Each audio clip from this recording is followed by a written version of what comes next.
우리 주님 때문에 오늘 하루도 복된 날 되시기를 바랍니다. 9월 4일 토요일입니다. 갈라디아서 2장 11절에서 21절까지의 말씀인데요. 함께 봅시다. 게바가 안디옥에 이르렀을 때에 책망받을 일이 있기로 내가 그를 대면하여 책망하였노라. 야고보에게서 온 어떤 이들이 이르기 전에 게바가 이방인과 함께 먹다가 그들이 오매 그가 할례자들을 두려워하여 떠나 물러가매 남은 유대인들도 그와 같이 외식함으로 바나바도 그들의 외식에 유혹되었느니라.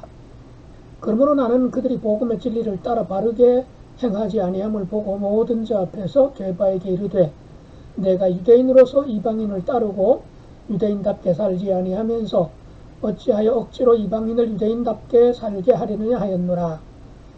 우리는 본래 유대인이요 이방 죄인이 아니로되 사람이 의롭게 되는 것은 율법의 행위로 말미암음이 아니요 오직 예수 그리스도를 믿음으로 말미암는 줄 알므로 우리도 그리스도 예수를 믿나니 이는 우리가 율법의 행위로서가 아니고 그리스도를 믿음으로써 의롭다함을 얻으려 함이라. 율법의 행위로서는 의롭다함을 얻을 육체가 없느니라. 만일 우리가 그리스도 안에서 의롭게 되려 하다가 죄인으로 드러나면 그리스도께서 죄를 짓게 하는 자냐? 결코 그럴 수 없느니라. 만일 내가 헐었던 것을 다시 세우면 내가 나를 범법한 자로 만드는 것이라. 내가 율법으로 말미암아 율법에 대하여 죽었나니 이는 하나님에 대하여 살려 함이라. 내가 그리스도와 함께 십자가에 못 박혔나니 그런즉 이제는 내가 사는 것이 아니요 오직 내 안에 그리스도께서 사시는 것이라. 이제 내가 육체 가운데 사는 것은 나를 사랑하사 나를 위하여 자기 자신을 버리신 하나님의 아들을 믿는 믿음 안에서 사는 것이라. 내가 하나님의 은혜를 패하지 아니하노니 만일 의롭게 되는 것이 율법으로 말미암으면 그리스도께서 헛되이 죽으셨느니라. 오늘 말씀의 주제, 제목이라고 할까요? 믿음으로 의롭다함을 받는 복음, 믿음으로 의롭다함을 얻는 복음으로 책에 나와 있네요. 앞부분 11절부터 14절에서는 베드로가 했던 잘못에 대해서 아주 구체적으로 기록으로 남겨놓았는데요. 게바, 베드로가 예수님이 베드로로 이름을 고쳐주시기 전에 가지고 있었던 이름이지요. 부모님이 지어준 이름이겠지요. 게바가 안디옥에 이르렀을 때에 원래 이 게바 베드로는 예루살렘 중심으로 활동했던 사도 아니겠습니까? 그런데 아마도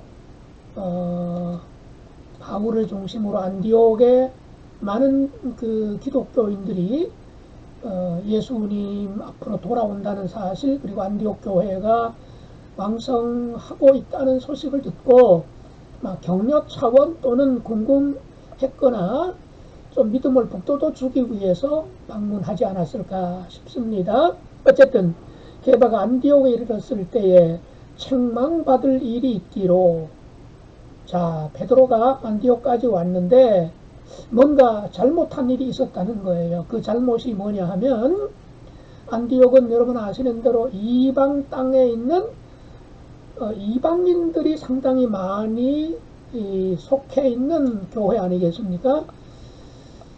그런데 그곳에 와서 식사를 하는데 이방인들하고 같이 식사를 하는 거예요. 당연하지 않겠습니까? 이방인들이 예수님께로 돌아왔으니 베드로 입장에서 얼마나 반가운 일이겠습니까? 그래서 함께 이제 식사를 하고 있는 겁니다. 아마도 그렇게 식사하고 있을 때에 소식이 들렸겠죠. 야고보 사도와 함께 있었던 어떤 사람들이 안디옥 교회에 방문하고 자, 이곳으로 지금 오고 있다 하는 소식이었던 모양이에요. 베드로나 야고보나 다 예수님의 제자들 아니겠습니까? 그리고 예루살렘 교회에서 그야말로 뭐 우리식으로 한다면 뭐 선임 장로, 그 다음에 뭐 두 번째 장로 이렇게 될 수가 있을 터인데, 어쨌든 베드로도 그렇고 야고보도 그렇고 상당히 좀 발언권이 좀 있는 그런 사도 아니겠습니까? 자, 그런데 갑자기 그 소식을 들은 베드로가 당황을 했던 모양입니다. 이유가 뭐냐 하면 지금 베드로가 이방인들하고 같이 식사를 하고 있는 거잖아요. 원래 율법에 따르면 유대인들은 이방인들하고 한 자리에서 식사를 할 수가 없습니다. 바로 레위기에 나오는 정결법 때문입니다. 그러니까 어떤 것을 먹을 수 있고 어떤 것을 못 먹는데 이방인들이 먹는 음식 중에는 레위기 율법에 못 먹는 음식들이 있단 말이죠. 이른바 뭐 굽이 갈라졌느냐 갈라지지 않았느냐, 되새김질을 하느냐 안 하느냐, 뭐 정결한 뭐 짐승이냐 아니면 그렇지 못하냐, 이런 여러 가지 율법이 있지 않습니까? 그것을 근거로 해서 이방인들은 그냥 가리지 않고 먹으니까 유대인들은 이방인들하고 함께 먹게 되면 이건 율법을 어기는 거다라고 전통적으로 그렇게 생활해 왔던 거지요. 자, 베드로도 그렇게 살아왔습니다. 음식 규정을 철저하게 지켰죠. 사도행전 10장에도 나오지 않습니까? 그러다가 이제 하나님께서 환상을 통해서 내가 깨끗하게 한 것을 네가 왜 깨끗하지 않다고 하느냐 하는 하나님의 그 깨우쳐 주신 말씀을 듣고 저기 이제 요바에 있는 고넬료에게 찾아가서 안수를 하고 그런 일을 하지 않습니까? 자, 그러니까 이제 베드로 입장에서는 이방인들하고 식사하는 것에 대해서 이제는 자유롭게 된 거예요. 이방인들하고 같이 식사하는 것, 구약의 율법은 금지하고 있는 것이지만 내 경험상 내가 직접 체험하지 않았느냐, 그래서 아무 문제 없다고 생각을 하고 이방인들하고 같이 식사하고 있는 거예요. 자, 그렇게 하고 있는데 갑자기 야고보 사도와 관계된 유대인들이 지금 안디옥으로 오고 있다는 소식을 들은 거예요. 그러면 베드로는 그런 특별한 하나님의 은혜를 환상을 통해서 체험했지만 야고보 사도는 체험하지 못했을 수 있을 거 아니에요. 그리고 그 야고보와 관계된 유대 기독교인들도 아직까지 거기에 대해서는 좀 부정적인 생각을 가지고 있을 것 아닙니까? 그러면 즉 지금 이 안디옥으로 오고 있는 사람들은 그야말로 기독교인 동시에 유대교인인데 유대교인의 입장으로 봤을 때에 지금 베드로가 캥긴다고 생각했던 거예요. 아니 유대인이면서 어떻게 이방인들하고 같이 식사를 하느냐. 그렇게 되면 베드로 생각에 자기가 어떻게 보면 좀 책망받을 일이고 꼬투리 잡힐 만한 일이다 라고 판단한 것 같아요. 당황이 되었겠죠. 그래서 급하게 그만 식사하다가 자리를 뜨고 말았다는 거지요.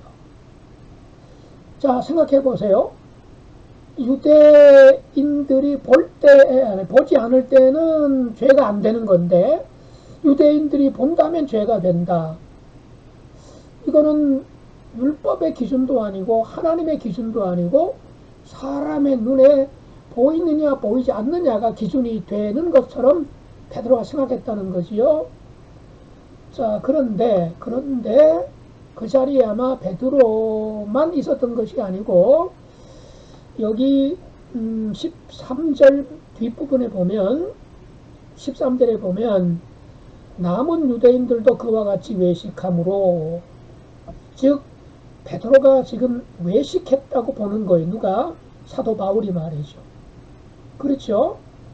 그야말로 겉으로는 이방인과 우리 유대인은 복음 안에서 그리스도 안에서 하나야, 차별이 없어, 그렇게 생각하듯이 나 그렇게 생각하는 사람이야 라고 하면서 식사를 같이 했는데 정작 유대교의 영향을 강하게 여전히 받고 있는 사람들이 온다는 소식을 듣자마자 자리를 떠버렸다는 얘기는 이게 겉다르고 속다른 이른바 외식적인 모습을 보여주는 거였죠. 자, 이렇게 되니까 그 자리에서 함께 식사하고 있었던 유대인들은 어떤 입장이 되었을까요? 상당히 난감하지 않았을까요? 남은 유대인들도 그와 같이 외식하게 된 꼴이 되고 말았던 거죠. 자, 아무래도 베드로가 일어서니까 식사 자리에서 다른 유대인들도 식사 자리에서 일어났을 가능성이 상당히 높겠죠. 왜? 베드로가 가장 어른이잖아요. 베드로가 어떻게 하는 것이 그야말로 본보기가 되고 따를 만한 어떤 지도자적 위치에 있었기 때문에 베드로 사도가 갑자기 식사하다가 자리를 벌떡 일어나서 그 자리를 피해버리니까 나머지 유대인 기독교인들도 자리를 뜰 수밖에 없었겠지요. 자, 그렇게 되면 함께 식사하던 이방인들은 얼마나 당혹스러웠을까요? 좀 이렇게 조금 뭐라 그럴까요? 비속어를 쓴다면 정말 벙치게 됐다고 볼 수가 있겠지요. 이게 뭐지? 상황 정리가 안 됐을 거예요. 근데 그 자리에 누가 있었느냐? 바나바도 있었던 것 같아요. 바나바도 그들의 외식에 유혹되었느니라. 그러니까 이 베드로의 행동 하나 때문에 많은 그 사람들로 하여금 외식하는 사람으로 전락시켜버리는 그런 잘못을 한 거지요. 이렇게 놓고 보면 정말 그 한 사람이 어떤 영향력을 미치는가, 특별히 지도자적 위치에 있는 사람의 행동, 발언, 결정 하나가 참 큰 영향력을 미친다. 긍정적으로 미치기도 하지만 부정적으로 미친다고 보았던 거지요. 사실 그런 일이 꽤 많지 않습니까? 지금 베드로가 그런 일을 했다는 거죠. 그래서 그것 때문에 그 소식을 들은 바울이 굉장히 화가 난 거예요. 굉장히 화가 난 거예요. 가뜩이나 지금 갈라디아서를 기록한 목적이 있잖아요. 바로 바울이 전했던 복음을 반쪽짜리 복음이라고 비평하면서 이방인들이 구원받으려면 바울이 전하는 복음도 받아들여야 되지만 율법도 지켜야 되고 그리고 할례도 받아야 된다라고 하는 것 때문에 많은 지금 갈라디아 교회 성도들이 많이 흔들리고 있는 상황 아닙니까? 자, 그러던 차에 갈라디아 지방만 아니라 안디옥에도 비슷한 일이 벌어지는 거예요.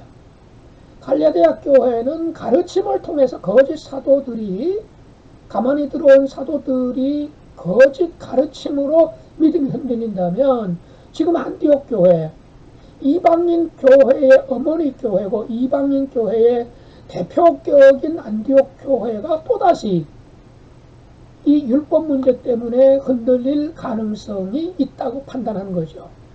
그러니 정말 교회로서는 큰 위기가 닥친 거라고 본 거예요. 그래서 바울이 아주 작심을 하고 베드로를 비판합니다. 자, 11절로 다시 돌아가서요. 게바가 안디옥에 이르렀을 때에 책망받을 일이 있기로 내가 그를 대면하여 책망하였노라. 바울은 역시 바울이에요. 뒤에서 비판하지 않네요. 쉽지 않죠. 바울과 베드로와 바울, 그야말로 쌍벽을 이루는 사도 아니겠습니까? 그리고 어느 모로 보면 베드로가 훨씬 더 위에 있다고 볼 수 있죠. 예수님을 직접 육신으로 예수님을 만났고 수제자이기도 하고 예루살렘 교회에서 그가 차지하고 있는 어떤 그 무게라든가 이런 것들은 뭐 바울과 비교할 수 없을 정도인데 그런 베드로를 바울이 대면해서 책망했다는 거예요. 이런 모습을 보면 이제 바울의 어떤 캐릭터, 성향을 엿볼 수 있는 본문이지요. 그만큼 베드로는 이른바 사람 중심이 아니라 일 중심이었다는 거죠. 인물을 이야기할 때 그가 여러 가지 뭐 MBTI나 뭐 또는 디스크 뭐 검사라든가 여러 가지 사람의 어떤 그 성향을 분석하는 그런 테스트가 있습니다만 이른바 이게 일 중심이냐 사람 중심이냐 이렇게 분류하기도 하거든요. 그래서 이제 바나바 같은 경우는 일 중심보다는 이제 사람 중심이에요. 그런데 바울은 사람 중심이 아니라 일 중심, 이게 굉장히 강한 사람이에요. 즉 사람과의 관계도 중요하지만 목적을 이루는 거, 일을 일대로 제대로 하는 것이 더 우선적이다 이렇게 보는 거예요. 일이 먼저냐 사람이 먼저냐, 사실 이것은 이렇게 딱 잘라서 말하기가 굉장히 어렵습니다. 사안에서 따라 다르고 상황에 따라서 이게 더 나을 수도 있고 저게 더 나을 수도 있는 것이니까요. 그런데 어쨌든 이 바울은 베드로를 정면으로 대면해서 대놓고 책망을 했다는 거죠. 왜 그러냐? 인간관계 때문에. 자, 바울이 베드로한테 잘못 보여가지고 덕될 일이 하나 없잖아요. 오히려 뭐 지난번에 살펴보았지만 예루살렘에 가가지고 사도들로부터도 인정을 받는 부분도 무시할 수 없는 상황이거든요. 이모로 보나 저모로 보나 베드로가 자기보다는 사도로서는 선배 아니겠습니까? 인간적인 면에서 보면 베드로한테 점수를 따야 될 사람이에요.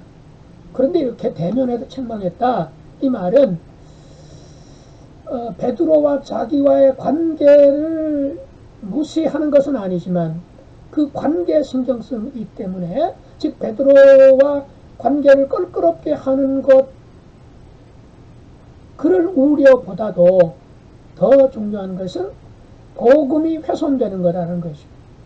이 복음이 훼손된다고 하는 것, 이게 정말 가장 중요한 거라고 판단한 거예요. 그래서 다소 좀 인간적으로는 무례할 수도 있는 것이었음에도 불구하고 이 베드로를 개발을 아주 날카롭게 아주 강하게 비판을 했다는 거예요. 특별히 대면에서 비판을 책망을 하긴 하는데 그것도 웬만해서는 1대1로 책망할 것 같은데 14절에 보니까요, 공식적인 자리에서 공식적으로 책망을 했다는 거예요. 와, 참 대단합니다. 이런 열정, 그야말로 복음을 복음답게 지키기 위해서 복음의 복음다움을 훼손한다면 뭐 이단자들이나 또는 거짓 스승, 그는 말할 것도 없고 심지어는 사도라고 할지라도 내가 그냥 둘 수 없다는 거예요. 그 사도가 뭐 이름 없는 사도뿐만 아니라 베드로 같은 사도라 할지라도 절대로 그대로 두어서는 안 된다. 그러니까 이 바울의 어떤 좌우명 철학 중에 첫 번째가 뭐냐, 복음을 복음답게 사수하는 데는 내 모든 것을 걸겠다, 이런 마음을 가지고 있는 거죠. 굉장히 그 복음을 수호하겠다고 하는 열정이 정말 대단합니다. 이런 열정과 대담함이 있었기에 그야말로 그렇게 그런 온갖 그 위협과 어려움과 고난, 비난, 비방, 뭐 매맞음, 굶주림, 그런 가운데서도 곳곳을 다니면서 복음 들고 선교하지 않았을까. 어쩌면 하나님은 바울의 이런 어떤 성향을 누구보다도 잘 아셨기 때문에 바울을 딱 택하셔서 이방인의 선교사로 보내주신 것이 아닌가 하는 생각이 듭니다. 오늘 앞부분 중심으로 말씀을 드렸습니다만, 그만큼 복음이라고 하는 것은 그야말로 율법의 조항을 지키느냐 지키지 않느냐, 사실 그것하고는 거리가 멀다 하는 것을 확실하게 보여주기 위해서 이런 베드로와 있었던 이야기들을 갈라디아 교인들한테 이제 들려주는 거예요. 즉 갈라디아 교회 성도들도 베드로에 대해서, 게바에 대해서 다 알 거 아니에요. 그러니까 게바까지도, 베드로까지도 이 문제 때문에 바울 사도의 책망을 받았다고 한다면 이 갈라디아 교회에 보내는 이 갈라디아서 편지가 맞는 거구나, 그냥 하는 소리가 아니구나 하면서 갈라디아 교회 성도들이 잘못된 복음, 거짓 교사들이 전했던 복음이 진짜 복음이 아니었구나 하면서 흔들렸던 믿음을 바로 잡는 데 큰 도움을 갖지 않았을까, 이런 생각이 듭니다. 그러면 이제 15절부터는 이제 그런 내용이 나오지요. 율법의 행위로 구원받는 거 아니다. 정결한 음식을 먹어야만 구원받는다. 할례를 받아야만 구원받는다. 이거 다 행위 아니겠습니까? 그래서 율법의 행위로 의롭다함을 얻을 육체는 없다. 아주 탁 잘라서 바울이 제시를 하고 있습니다. 왜냐하면 그리스도께서 이 땅에 오신 것은 복음이 뭐냐? 율법의 조항을 다 지켜야 구원받는다고 가르치고 믿어왔던 그것이 복음이 아니고, 그리스도께서 율법의 요구를 다 성취하셨기 때문에, 우리를 대신해서 그리스도께서 율법의 요구를 다 이루어 놓으셨기 때문에, 우리는 그리스도의 이름 안에서 율법을 성취한 자로, 율법의 요구를 다 지킨 자로 하나님이 인정해 주시는 거다, 이렇게 지금 해석하는 거죠. 그래서 예수님은 율법을 폐하러 오신 분이 아니라 율법을 완성하러 오신 분이라고 말씀을 하신 것이고, 그래서 율법의 행위를 다 지킬 수 있는 사람, 베드로는 와 율법의 행위를 다 지켰냐? 지킬 수 없는 것이 어떻게 그걸 다 지킵니까? 그래서 율법의 행위로 의롭다함을 받는 육체가 없다. 오직 우리가 구원을 받는 것은 예수 그리스도를 믿음으로 말미암는 것이다 라고 확실하게 재확인시켜 주고 있습니다. 그렇습니다. 우리가 구원받은 것도 예수 그리스도를 믿는 믿음, 예수님께서 율법이 요구하는 모든 조항들을 다 이루어 놓으셨고, 우리는 그 예수님을 믿는 것 때문에 우리가 구원받은 줄로 믿습니다. 하나님 우리 아버지 감사합니다. 우리가 구원받고 의롭게 된 것은 무엇을 했기 때문이 아니고, 무엇을 지켰기 때문이 아니고, 바로 예수 그리스도가 우리를 대신하여 율법의 요구를 다 이루어내셨으며, 우리가 율법을 지키지 않은 것 때문에 지었던 모든 죄를 주님께서 다 짊어지시고 십자가에서 희생되시고, 그리고 우리를 의롭게 해주시기 위하여 부활하신 그 사실을 의심없이 믿는 믿음 때문에 우리가 구원받았음을 믿고 감사합니다.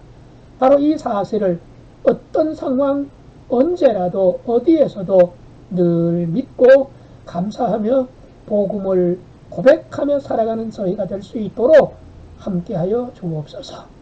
예수님의 이름으로 기도하옵나이다. 아멘.